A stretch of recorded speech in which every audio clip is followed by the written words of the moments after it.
הסיפור שלי מתחיל לפני שנה בערך במקום הכי מסוכן בארץ. וזה גם המקום שהבנתי שאני לא ילד יותר, כי החלפתי את המוזיקה בחדשות. ובחדשות לפני שנה מדברים על אחד, בצלאל סמוטריץ', איש הבית היהודי, שקורא להפרדה גזעית בבתי היולדות. ואני מיד מרגיש שני רגשות סותרים ועזים. מצד אחד אני מזדעזע מהבן אדם, מזדעזע מהדברים שהוא אומר שנדמה שנאמרו בתקופה אחרת חשוכה מאוד בהיסטוריה שלנו, ומכך שאיש אינו מוקיע אותו. סבבה. מצד שני אני מרגיש מצוין, כי יש לי אחלה רעיון למשחק. ובאותו ערב אני מגיע הביתה, ויחד עם השותפים שלי, בנג'י גור וגוסב ויזילנר, אנחנו עושים את מיון יולדות. מיון יולדות זה משחק שבו אתם השחקנים עוזרים לבצלאל סמוטריץ' להפריד את היולדות בבתי החולים. היהודיות ילכו ימינה, הערביות ילכו שמאלה, זה מצחיק אתכם, אה? וגזענות זו גזענות, אז האתיופיות יעלו למעלה לעליית הגג, והסודניות החוצה מבית החולים למטה. איך עושים את המיון? תעודות זהות עולות על המסך, והשחקנים ממיינים על פי שם המוצא, על פי תמונה, מי ימינה, מי תלך שמאלה. אתם מכירים את זה, למדנו את זה בבחינות לבגרות, כן? אחרי שבועיים הרגשנו מוכנים לפלייטסט. מה זה פלייטסט? נותנים לשחקנים לשחק במשחק, רואים איך התגובות. בזמן פלייטסט אני נוהג לבקש משחקנים לדבר את המחשבות שלהם בקול רם, ואז התגלה משהו מאוד מעניין. המשחק הזה נראה במבט ראשון כמו איזה דחקה, כן? בדיחה מצחיקה. אבל ברגע שאנשים מתחילים לדבר את המחשבות שלהם החוצה, עולים דברים קשים.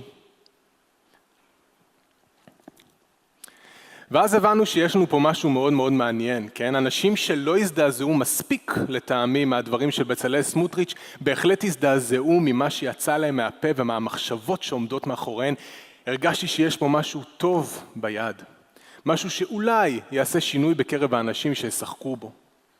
העלינו את המשחק ביום ראשון בבוקר, שמתי את הלינק בפייסבוק, החזקתי אצבעות, שמנו בעמוד הראשי קאונטר שסופר כמה יולדות ממוינות כל הזמן, וזה עולה וזה עולה, ואנחנו מרגישים נפלא, אנחנו ויראליים, אוהבים אותנו, איזה כיף.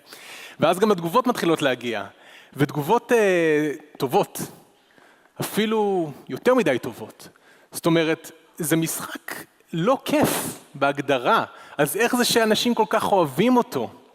אז אני בדקתי וחקרתי ונכנסתי פרופיל, והאמת הכואבת היא כזו. אנשים מייחצנים מה שעוזר להם ליחצן את עצמם, וככה אנשים פשוט משתפים אתם יודעים, אנשים שפשוט חושבים כמוני משתפים את המשחק. הצד השני יהרג בל יעבור, לא שיתפו את המשחק הזה.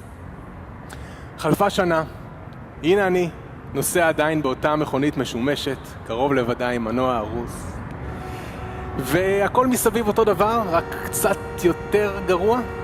והמינון שלי גם עלה, אני לא שומע רק חדשות, אני גם חזק ברזי ברקאי. וברזי ברקאי לפני חודש וחצי מדברים על השריף דונלד טראמפ שמבקש למנוע כניסה ממוסלמים מ7 מדינות מוסלמיות, ובכך שופך עוד קצת שמן למדורת השנאה הבינלאומית. אני הרגשתי שיש לי פה אחלה רעיון למשחק.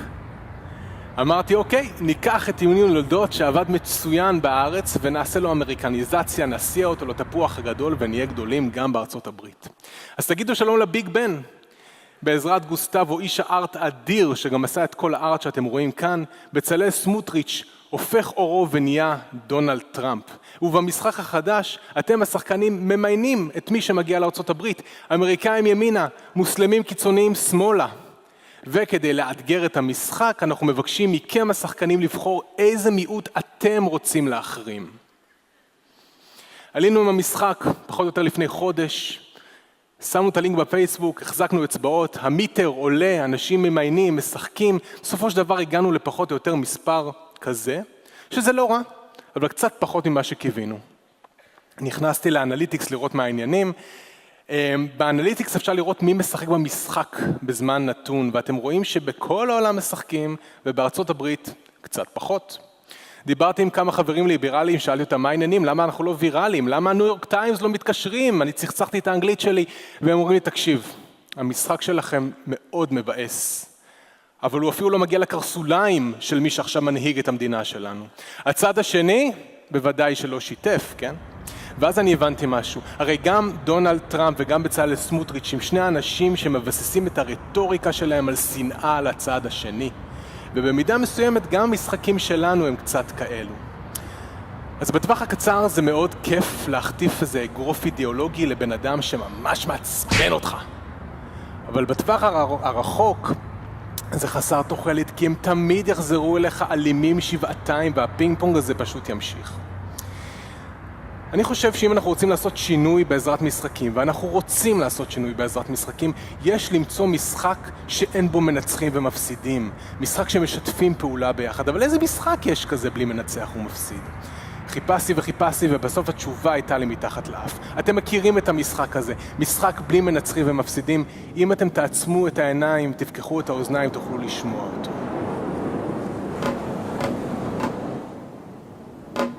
הופה. מתקות זה משחק שבו משחקים ביחד. אחד מוסר, השני מציל, אחד מרים להנחתה, השני מנחית, אחד פוגע לילד בראש, השני מבקש סליחה בשמו, עובדים בסימביוזה. ובגרסה הדיגיטלית הראשונה בעולם שלנו, למתקות, אנשים מכל העולם מוזמנים להיכנס ולשחק עם בני זוג שהם לא מכירים, ובמשך 60 שניות של סינכרון מושלם הם ינסו להגיע לתוצאה הכי גבוהה שאפשר. האם המשחק הזה יגרום לנו לשתף פעולה במקום המסוכן ביותר בארץ, או בקופת חולים, או בבנק, או ביציאה מהמעלית? בואו נהיה נאיבים, בואו נחשוב שכן. תודה רבה.